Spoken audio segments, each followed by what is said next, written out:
Hello everyone, today we're going to talk about theory of recent action, also known as TORA. We're going to talk about what it is, how to use it, and why it is important. Imagine yourself fresh out of high school and an army recruiter approaches you at the mall. Are you interested in a real job for a real pay and serve your country, he asks. Immediately, you will get reminded of the question we're facing after graduation. What am I going to do with my life? Your options is narrowed with your low ACT scores. And you remember that grandpa served in Vietnam, so maybe your family will be proud. So then you're faced with the question, should I join the army? This process that began with thinking about the decision, weighing the pros and cons that comes, can be explained by a model called Theory of Recent Action, for short, TORA. It's an explanation of how, when, and why attitudes predict behaviors. When making a decision, there is certain factors of importance that funnels down into the final decision. The model was originally made to explain the relationship between attitudes and behavior. It defines the link between beliefs, attitudes, subjective norms, and intentions and behavior of individuals. According to TORA, a person's behavior is determined by his behavioral intention to perform it. The intention itself is determined by a person's attitudes and his or her subjective norms towards the behavior. It's illustrated like this.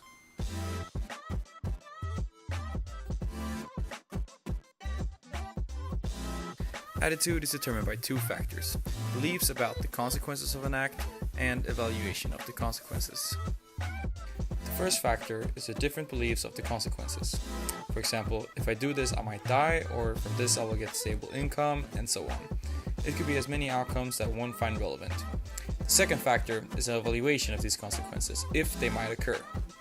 For example, it would really suck if I die, and to die is something that I think is very bad. And a stable income is something hard to get, and therefore it's something good since it's a good opportunity. These are evaluated on a scale from -3 to 3, where in the first factor the number shows the likelihood of it occurring, where -3 is very unlikely and 3 is very likely. In the second, it's whether this outcome is good or it's bad. It might look something like this. The two factors is then multiplied with each other, and the result of the different outcomes is summarized. The result you get is your attitude towards the behavior. Subjective norms is determined by the same calculation only with different factors. In this case, the factor is beliefs that important others might have towards the behavior, for example your girlfriend or your mom. And the other factor is how much you care about their belief. The scale of normative beliefs shows whether or not this person think I should do it, where -3 is they don't think I should do it, and 3 is they think I should do it.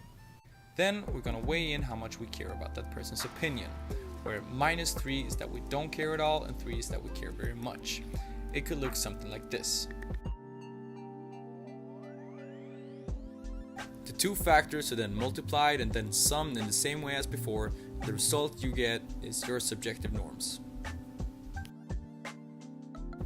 This is added with your attitudes, and if the result is positive, then you should do it. If it's negative, don't. In our case, the number is positive, which concludes that our guy should join the army. The theory of reasoned action is important to understand because it is a way to predict how we are going to behave when it comes to making decisions. For consumers, it is most often used when making high-value decisions, such as deciding whether to go into the military. When making high-value decisions, you do long searches about the product, look in depth into all the alternatives, and think about post-decision outcomes.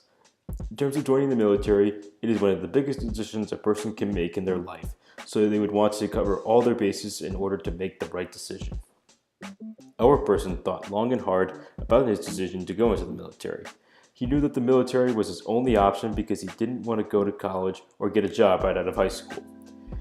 He talked to his family and friends if going to the military is a good decision for him.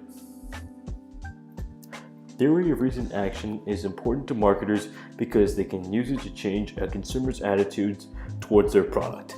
In our case, one way that a marketer for the military can change a person's attitudes towards joining the military is by adding a new belief about the military. Over the past few months, there have been countless natural disasters in the United States that have required the help of the military to help people who've been affected. Usually, when we think of the military, we usually think of people being deployed overseas to fight the enemy. However, people are being deployed in the United States and helping Americans at home. This could be used as a way for the military to help recruit because some people are scared of going abroad to another country but still want to enlist. Marketers can also try to change a consumer's attitudes towards their product by changing a person's evaluation of the consequences of the product. If a person is worried about being too involved in the military, that they will be away from their home and family for too long, then a marketer can talk to them about the Army Reserve. It isn't as much of a commitment as fully enlisting, but the person is still an active member of the military. Finally, the last way that marketers can use TORA to change a consumer's beliefs about their product is by targeting normative beliefs. For a young person coming out of high school, joining the military is something that they will have to talk to their parents about, and in some cases even convince them into letting them join.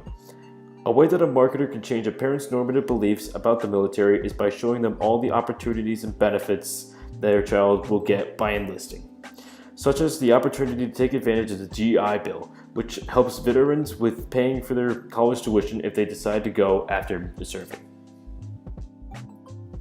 So I hope you learned something from watching this video today. Don't forget to like, comment, and subscribe, and hopefully we'll get an A. Keep having a great day, and we'll see you soon.